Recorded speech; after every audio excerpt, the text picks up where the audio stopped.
প্রিয় ভাইরা, আমি বলতে চাই, এই তাকবীর আওয়ামী লীগের স্লোগান নয়, এই তাকবীর বিএনপির স্লোগান নয়, এই তাকবীর জামাত ইসলামের স্লোগান নয়, এই তাকবীর জাতীয় পার্টির স্লোগান নয়, এই তাকবীর চরমনায়ের স্লোগান নয়, এই তাকবীর আল্লাহ রাব্বুল আলামিনের স্লোগান।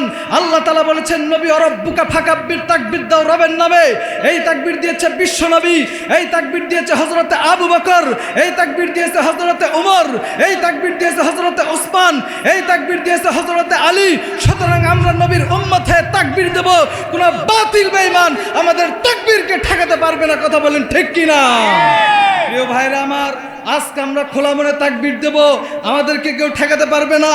এই তাকবীর দিতে গিয়ে যদি আমাদের উপরে হামলা আসে, এই তাকবীর দিতে গিয়ে আমাদের উপর যদি মামলা আসে, এই তাকবীর দিতে গিয়ে যদি আমাদের উপরে জেল খাটতে হয়, এই তাকবীর দিতে গিয়ে আমাদেরকে রিমান্ডে যেতে হয়, এই তাকবীর দিতে গিয়ে যদি আমাদেরকে ফাঁসির মঞ্চে যেতে হয়, আমার প্রিয় ভাইরা, বুকের তাজা রক্ত যদি জমিনে ঢেলে দিতে হয়, কারা কারা রাজি আছেন? দুটি হাত তুলে আল্লাহকে দেখা।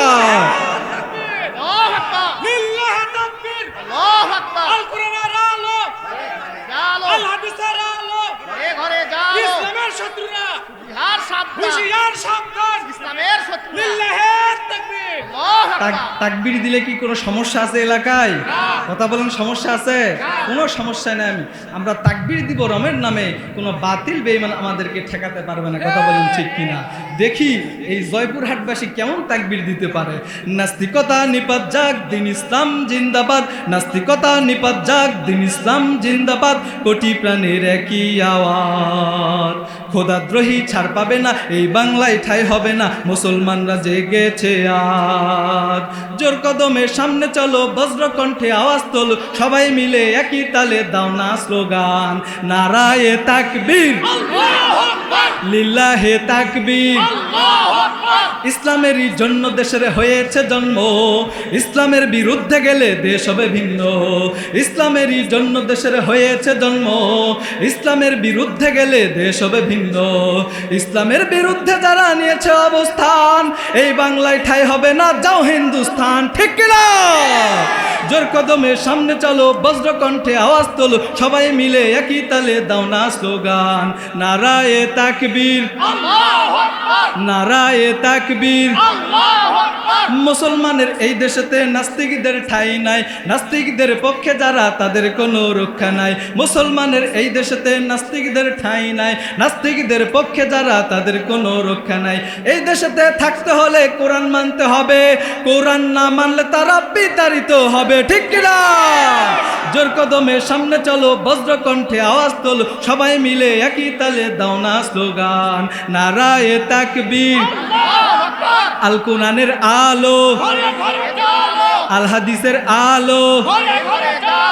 নারায়ে তাকবীর। আপনারা আছেন তো সবাই? কোরআনের মাহফিলে বসলে লাভ আছে না নাই? কথা বলেন, আছে না নাই? অবশ্যই লাভ আছে। রাসূল সাল্লাল্লাহু আলাইহি সাল্লাম হাদিস শরীফের মধ্যে বলেছেন, হাফাতহুমুল মালাইকা ওয়া গাশিয়াতহুমুর রাহমা ওয়া নাযালাত আলাইহিমুস সাকিনা। নবী বলেছেন, কেউ যদি কোরআনের ময়দানে আসে, কোরআনের মজলিসে আসে, আল্লাহ রাব্বুল আলামিন সঙ্গে সঙ্গে এই ময়দানটাকে রহমতের ফেরেশতা দ্বারা ঘিরে রাখেন। প্রিয় ভাইরা আমার, আল্লাহ রাব্বুল আলামিন পবিত্র কালামুল্লাহ শরীফের শুরুতে জানিয়ে দিলেন, যালিকাল কিতাবু লা রাইবা ফীহি হুদাল লিল মুত্তাকিন।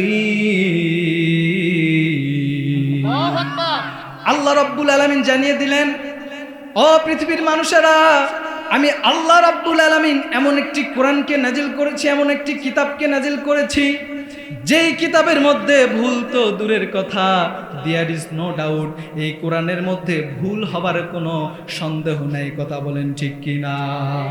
প্রিয় ভাইরা আমার, এই কোরআনের কথা আমরা শুনতে এসেছি। আল্লাহ রাব্বুল আলামিন সুন্দরভাবে জানিয়ে দিলেন এই কোরআনটা পৃথিবীতে আল্লাহ তাআলা কেন নাজিল করেছেন। আল্লাহ তাআলা বলছেন, কিতাবুন আনজালনাহু ইলাইকা লিতুখরিজান নাসা মিনাজ-যুলুমাতি ইলান নূর। প্রিয় ভাইরা আমার, আল্লাহ তাআলা বলছেন এই কোরআনুল কারীমকে আমি আল্লাহ নাজিল করেছি। কেন নাজিল করেছি এর উত্তর কোরআন দিতে পারবে কি পারবে না? কথা বলেন, পারবে কি পারবে না? আমার প্রিয় ভাইরা, এই কোরআনটা হলো সমস্ত সমস্যার সমাধান, কথা বলেন ঠিক কিনা? কিন্তু আজকে আমরা কোরআন থেকে দূরে থাকবার কারণে সরে থাকবার কারণে এই কোরআন আমাদেরকে সমস্যার সমাধান দেয় না, কথা বলেন ঠিক কিনা? প্রিয় ভাইরা আমার, আজকে কোরআন থাকার দরকার আমাদের মনের মধ্যে, আজকে কোরআন থাকার দরকার আমাদের ব্যক্তি জীবনে, আজকে কোরআন থাকার দরকার আমাদের পারিবারিক জীবনে, আজকে কোরআন থাকার দরকার আমাদের সামাজিক জীবনে, আজকে কোরআন থাকার দরকার আমাদের রাষ্ট্রীয় জীবনে। কিন্তু এই কোরআন ওই জায়গাগুলোতে নাই। আজকে কোরআন আছে মসজিদের তাকের মধ্যে, আজকে কোরআন আছে মাদ্রাসার তাকের মধ্যে, কথা বলেন ঠিক কিনা? এই কোরআন যেদিন মসজিদের তাক থেকে মাদ্রাসার তাক থেকে জমিনে নেমে আসবে, সেদিনই আল্লাহ রাব্বুল আলামিন আসমানের নিচে জমিনের উপরে রহমত দিয়ে ভরে দিবে, ঠিক কিনা? এই জন্য এই কোরআনকে আমাদেরকে এই জমিনে নিয়ে আসতে হবে। আমরা রাজি আছি তো? সকলে রাজি আছি তো? ইনশাআল্লাহ। প্রিয় ভাইরা আমার, আমি যে আয়াতে কারিমাটা সম্পর্কে তেলাওয়াত করতে চেয়েছিলাম, সে আয়াতে কারিমাটা সূরাতুল মায়েদার 35 নম্বর আয়াতে কারিমার মধ্যে আল্লাহ তাআলা বলছেন, ইয়া আইয়ুহাল্লাযীনা আমানুত্তাকুল্লাহা ওয়াবতাগু ইলাইহিল ওয়াসিলা ওয়াজাহিদু ফি সাবিলিহি লাআল্লাকুম তুফলিহুন। প্রিয় ভাইরা আমার, আল্লাহ রাব্বুল আলামিনের কিতাবের একটি আয়াতের আলোচনা এই এখন থেকে শুরু করে কিয়ামত পর্যন্ত শেষ করা সম্ভব নাকি? কথা বলেন, সম্ভব নাকি? সম্ভব না। কেননা আল্লাহ তাআলা কোরআনুল কারীমের মধ্যে জানিয়ে দিয়েছেন, ওয়ালাউ আন্নামা ফিল আরদি মিন শাজারাতিন আকলামু ওয়াল বাহরু ইয়ামুদ্দুহু মিন বাদিহি সাবআতু আবহুরিম মা নাফিদাত কালিমাতুল্লাহ। আল্লাহু আকবার। প্রিয় ভাইরা আমার, সূরাতুল লোকমান 21 নম্বর পারা 12 নম্বর পৃষ্ঠা 13 নম্বর লাইনের 27 নম্বর আয়াতে কারিমা আল্লাহ তাআলা সুন্দরভাবে জানিয়ে দিচ্ছেন, পৃথিবীতে কোনো বান্দা যদি এই কোরআনুল কারীমের একটি আয়াতের ব্যাখ্যা করতে চায়, আর ব্যাখ্যা করতে গিয়া ওই বান্দা যদি পৃথিবীর সমস্ত সমুদ্রের পানিকে একত্রিত করে ক্যালি বানায়, আর পৃথিবীতে যত গাছ রয়েছে, যত বৃক্ষ রয়েছে, সমস্ত গাছ আর বৃক্ষকে কেটে কেটে যদি কলম বানায়, কলম দিয়ে আর কালি দিয়ে আমি আল্লাহ রাব্বুল আলামিনের এই কোরআনুল কারীমের একটি আয়াতের ব্যাখ্যা লেখা শুরু করে, আমি আল্লাহ রাব্বুল আলামিন বলে দিলাম ওই বান্দার সমস্ত সমুদ্রের কালি শেষ হয়ে যাবে, পৃথিবীর সমস্ত গাছের কলম শেষ হয়ে যাবে, কিন্তু আমি আল্লাহ রাব্বুল আলামিনের কোরআনুল কারীমের একটি আয়াতের ব্যাখ্যা কখনো শেষ হবে না। সুবহানাল্লাহ বলেন। সমাধান চাও যদি জীবনেই মরণে, ফিরে যাও খোঁজে নাও চোখ রাখো। বলেন, সমাধান তাও যদি জীবনেই মরণে, ফিরে যাও খোঁজে নাও চোখ রাখো, চোখ রাখো, তবেই পাবে সুখ শান্তির ঠিকানা, তবেই পাবে সুখ শান্তির ঠিকানা, যদি মেনে নাও তুমি মনে প্রাণে সমাধান। বলেন বলেন, সমাধান চাও যদি জীবনেই মরণে, ফিরে যাও খোঁজে নাও চোখ রাখো। সমাধান চাও যদি জীবনেই মরণে, ফিরে যাও খোঁজে নাও চোখ রাখো। এ বাণী সকলের নয় শুধু মুমিনের, যারাই চলবে মেনে ফল পাবি কোরআনে। কথা বলেন ঠিক কিনা?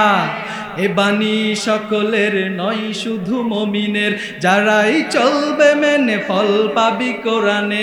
ঘরে বলো কিংবা রাষ্ট্রে বলো, ঘরে বলো কিংবা রাষ্ট্রে বলো, অশান্তি দূর করে শান্তি আনে সমাধান। সমাধান চাও যদি জীবনেই মরণে, ফিরে যাও খোঁজে নাও চোখ রাখো। সমাধান চাও যদি জীবনেই মরণে, ফিরে যাও খোঁজে নাও চোখ রাখো, চোখ রাখো। এই জন্য চোখ রাখতে হবে কোথায়? কোরআনে। আমরা এখন চোখ কি কোরআনের মধ্যে রাখি? এখন আমাদের চোখ আছে যে মোবাইল ফোনে। কথা বলেন ঠিক কিনা? এখন আমাদের চোখ থাকে ওই যে সিরিয়ালের মধ্যে, কথা কোন ঠিক কিনা? আমার প্রিয় ভাইরা, ছোট্ট ছোট্ট বাচ্চারা শিক্ষা মন্ত্রণালয় থেকে এই যে মুঠোফোন, এই যে অ্যান্ড্রয়েড ফোন দেওয়ার কারণে আমাদের বাচ্চারা আজকে বই খাতা ছেড়ে মোবাইল নিয়ে পড়ে থাকার কারণে এই জাতি আজকে অধপতন হচ্ছে, কথা বলেন ঠিক কিনা? আপনারা দেখবেন আপনাদের এলাকায় সম্ভবত নাই, কিন্তু আমাদের এলাকায় আছে এইরকম ছোট বড় বড় ফোন নিয়ে অনেক ছোট ছোট বাচ্চারা, যেটা কল্পনা করা যায় না, এইরকম ছোট ছোট বাচ্চারা একত্রিত হয়ে ডুডুডুডু খেলে, কথা বলেন ঠিক কিনা? কথা বলেন ঠিক কিনা? প্রিয় ভাইরা আমার, অনেক আছে এই যে মুরব্বী বাবা বলতেছে, শুধু এখানেই নয়, সারা বাংলাদেশে এই পরিণতি হচ্ছে, কথা বলেন ঠিক কিনা? এই মোবাইল থেকে আমাদেরকে বেরিয়ে আসতে হবে, চোখ রাখতে হবে কোথায়, কথা বলেন কোথায়? আমার প্রিয় ভাইরা, যে আয়াতে কারিমাটি তেলাওয়াত করেছি সূরাতুল মায়েদার 35 নম্বর আয়াতে কারিমা, এই আয়াতে কারিমার মধ্যে আল্লাহ তাআলা বলছেন যারা ইমানদার বান্দা হবে তাদের গুণ হবে 3টা। জোরে বলেন কয়টা? আরো জোরে বলেন কয়টা? স্লোগান দেন কয়টা? কোরআনের ময়দানে আসলে আমাদের স্লোগান বের হয় না, কথা বলেন ঠিক কিনা? স্লোগান বের হবে কয়েকদিন পর, এখন থেকে শুরু হয়ে গেছে অবশ্য স্লোগান, কথা কোন ঠিক কিনা? আরে ভোটের সময় আসলে অমুক না তার চরিত্র ফুলের মতো পবিত্র, নামাজ পড়ে না এক তো, গাঞ্জা খায় 5 ওয়াক্ত, আছে না নাই? এক কাপ চায়ের বিনিময়ে সারাদিন দৌড়া দৌড়িয়ে লাফালাফি, আছে না নাই? কিন্তু কোরআনের ময়দানে আসলে আমাদের গলা বের হয় না। আরে কোরআনের ময়দানে আসলে তো আমাদেরকে গলা বের করতে হবে, কারণ হলো আমরা ওমরের জাত, আমরা আলীর জাত, আমরা শাহজালালের জাত, আমরা শাহপরানের জাত। এই দেশে মুমিন রয়েছে, এই দেশে ওলি আল্লাহর দেশ, সুতরাং এই দেশে আমরা কোরআনের কথা বলবো, এই দেশে আমরা তাকবীর দেব, ইসলামের কথা বলবো, কোনো বাতিল বেঈমান আমাদেরকে ঠেকাতে পারবে না, পারবে না, পারবে না, কথা বলেন ঠিক কিনা? প্রিয় ভাইরা আমার, এই জন্য আমরা কথা বলবো কোরআন থেকে। আপনারা শুনতে রাজি আছেন তো? আমাদের সমস্ত বক্তা এসে গেছে, দ্বিতীয় বক্তা এসে গেছে, প্রধান বক্তা এসে গেছে, শুধুমাত্র সময়ের অপেক্ষা। আপনারা এদিক সেদিক ঘোরাফেরা না করে এই মাহফিলের প্যান্ডেলে আসেন, বসে পড়েন, আল্লাহ তাআলা আমাদেরকে রহমত দিবেন এবং যে বাগানটা করেছেন কর্তৃপক্ষ তারাও সফলতা অর্জন করতে পারবে, কথা বলেন ঠিক কিনা? প্রিয় ভাইরা আমার, যে কথাটা বলছিলাম, যারা ইমানদার বান্দা, যারা মুমিন বান্দা, তাদের গুণ থাকতে হবে কয়টা? জোরে বলেন কয়টা? এই 3টা গুণ আমি সংক্ষিপ্ত আকারে বলবো, আপনারা সকলেই শুনবেন ইনশাআল্লাহ। প্রিয় ভাইরা আমার, আল্লাহ তাআলা বলছেন মুমিনদের প্রথম গুণ হলো ইত্তাকুল্লাহ, আল্লাহকে ভয় করতে হবে। আমরা সকলে আল্লাহকে ভয় করি তো? সকলে ভয় করি? আমার প্রিয় ভাইরা, আমরা আল্লাহ রাব্বুল আলামিনকে ভয় করি, কেননা আল্লাহ রাব্বুল আলামিন আমাদের সৃষ্টিকর্তা, কথা বলেন ঠিক কিনা? আল্লাহ রাব্বুল আলামিন আমাদের পালনকর্তা, আল্লাহ রাব্বুল আলামিন আমাদের বিধানদাতা, আল্লাহ রাব্বুল আলামিন সব সময় আমাদেরকে দেখছেন, যার কারণে আমরা আল্লাহর বান্দা হওয়ার পরে সব সময় ভয় করব কাকে? আমার প্রিয় ভাইরা, সব সময় ভয় করতে আল্লাহ রাব্বুল আলামিনকে। কেমন ভয় করেছিল বিশ্বনবী মুহাম্মদ সাল্লাল্লাহু আলাইহি ওয়াসাল্লাম? কেমন ভয় করেছিল হযরতে সাহাবীরা, হযরতে আবু বকর, উসমান, আলী, ওমর রাদিয়াল্লাহু তাআলা আনহু, সাহাবীদেরকে বিশ্বনবী কেমন ভয়ের শিক্ষা দিয়েছিলেন? আমার প্রিয় ভাইরা, একজন সাহাবীর ছোট্ট একটা ঘটনা বলেই আমি শেষ করব। সেই সাহাবীর নাম হচ্ছে হযরতে সাদ সুলামি। জোরে বলেন নাম কি? পৃথিবীতে কিতাবের মধ্যে এসেছে 3 জন ব্যক্তি সবচাইতে কালো ব্যক্তি ছিলেন, তার মধ্যে 1 নাম্বার হলো হযরতে লোকমান। বলেন আল্লাহু আকবার। এই লোকমান হাকিমের নাম কোরআনের মধ্যে আছে না নাই? কিতাবের মধ্যে এসেছে। লোকমান কিন্তু কোনো রাসূলও ছিল না, নবীও ছিল না, তিনি একজন জ্ঞানী ব্যক্তি ছিলেন, কথা বলেন ঠিক কিনা? আমার প্রিয় ভাইরা, লোকমান হাকিমের একজন মনিব ছিল। এই মনিবের দরবারে রাখাল হিসেবে লোকমান হাকিম ছিল। কিতাবের মধ্যে এসেছে লোকমান হাকিম যখন ছাগল ভেড়াগুলোকে নিয়ে মাঠের মধ্যে চড়াইতে যাইতেন, এমন সময় লোকমান হাকিম ছাগল ভেড়াগুলোকে মাঠের মধ্যে ছেড়ে দিয়ে সমস্ত রাখালদেরকে নিয়ে একত্রিত হয়ে লোকমান হাকিম ওই রাখালগুলোকে জ্ঞান শিক্ষা দান করতেন, এলেম শিক্ষা দান করতেন। প্রিয় ভাইরা আমার, গভীর মনোযোগ দিয়ে শুনবেন। এমন সময় রাখালরা বলে উঠল, ও লোকমান, তোমার ভিতরেতে অনেক জ্ঞান, তোমার ভিতরেতে অনেক মেধা।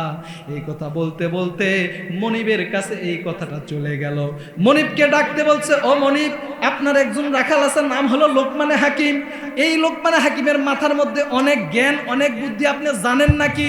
মনিব বলতেছে, না না, আমি কখনো পরীক্ষা করে দেখি নাই, আমি তো জানি না লোকমানের মধ্যে কেমন জ্ঞান আছে। তবে আপনাদের কথা শুনে আজকে আমি লোকমানে হাকিমকে একটু পরীক্ষা করতে চাই। আমার প্রিয় ভাইরা, লোকমানে হাকিম সন্ধ্যাবেলা বাড়িতে চলে আসলো।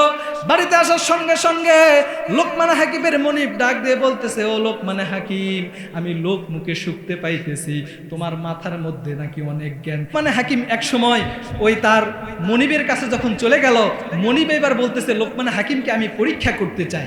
কেমন করে পরীক্ষা করব? একটু এক মিনিট শেষ করছি। কেমন করে পরীক্ষা করব? লোকমানে হাকিমকে মনিব বলতেছে, ও লোকমানে হাকিম, আমি তোমাকে 2টা ছাগল দিব। ভাইরা আমার একটু মনোযোগ দেন এদিকে। লোকমানে হাকিমকে বলতেছে, লোকমানে হাকিম, আমি তোমাকে 2টা ছাগল দিব আর 2টা ছুরি দিব, এই 2টা ছাগল থেকে পরীক্ষা চলে আসবে। লোকমানে হাকিম বলতেছে, কিভাবে আসবে? মনিব বলতেছে, ও লোকমানে হাকিম, প্রথম ছাগলটি তুমি জবাহ করবে ছুরি দিয়ে। জবাহ করার পর এই ছাগলের মধ্যে থেকে সবচাইতে উত্তম এবং ভালো জিনিসটি তুমি আমার কাছে নিয়ে আসবে। আমার প্রিয় ভাইরা, সঙ্গে সঙ্গে লোকমানে হাকিম ছাগলটিকে জবাই করলো। ছাগলটাকে জবাই করার পর চিন্তা করতেছে, এই ছাগলের মধ্যে সবচাইতে উত্তম আর ভালো জিনিস কোনটি? চিন্তা করতে করতে এক সময় তিনি ছাগলের মধ্য থেকে হৃৎপিণ্ড যে কল্পটা থাকে, এই কল্পটাকে কেটে সুন্দর করে পিরিজের মধ্যে করে নিয়ে মনিবের কাছে দিয়ে দিল। লোকমানে হাকিমের মনিব ডাক দিয়ে বলে, ও লোকমানে হাকিম, তোমার দ্বিতীয় পরীক্ষা হলো, তোমাকে আবার একটি ছাগল দিচ্ছি আর ছুরি দিচ্ছি। এই ছুরি দিয়ে ওই ছাগলকে জবাহ করে, প্রথমবার তোমাকে বলেছিলাম উত্তম জিনিস নিয়ে আসার জন্য, দ্বিতীয়বার বলতেছি তুমি এইবার ছাগলের মধ্যে সবচাইতে নিকৃষ্ট খারাপ জিনিস নিয়ে আসবে। এইবার লোকমানে হাকিম ছাগলটিকে জবাই করে চিন্তা করতেছে, এই ছাগলের মধ্যে সবচাইতে খারাপ জিনিস কোনটি? চিন্তা করতে করতে ওই ওই হৃদয়টিকে, ওই হৃৎপিণ্ডটিকে আবার লোকমানে হাকিম সুন্দর করে কেটে ফ্রিজের মধ্যে মনিবের কাছে নিয়ে গেল। মনিব ডাক দিয়ে বলতেছে, লোকমানে হাকিম, আমি তো বুঝতে পারতেছি তোমার মাথার মধ্যে কোনো জ্ঞান নাই। তার কারণ হলো, তোমাকে 2টি ছাগল দিয়েছি আর বলেছি সবচাইতে উত্তম জিনিস নিয়ে আসো, তুমি ওই হৃৎপিণ্ড নিয়ে এসেছো। আবার তোমাকে দ্বিতীয়বার বলেছি তুমি নিকৃষ্ট অনুত্তম জিনিস নিয়ে আসো, আবার তুমি ওই কল্প হৃৎপিণ্ডকে নিয়ে এসেছো। আমি বুঝতে পারতেছি তোমার মাথার মধ্যে কোনো জ্ঞান নাই। লোকমানে হাকিম ডাক দিয়ে বলতেছে, আমি একই জিনিস 2বার নিয়ে আসার কারণটা আপনার জানার দরকার আছে না নাই? আমার প্রিয় ভাইয়েরা, লোকমানে হাকিম সংক্ষিপ্তভাবে বলে দিল, আমার এই 2টা জিনিস নিয়ে আসার কারণ হলো, মানুষের প্রাণীর মধ্যে এই জিনিসটা যদি খারাপ হয়ে যায় তাহলে তার পুরা বডিটা খারাপ হয়ে যায়। কথা বলেন ঠিক কি না? আর যদি এই কল্পটা ভালো হয়ে যায় তাহলে ওই মানুষের পুরা শরীরটা ভালো হয়ে যায়। ঠিক কি না?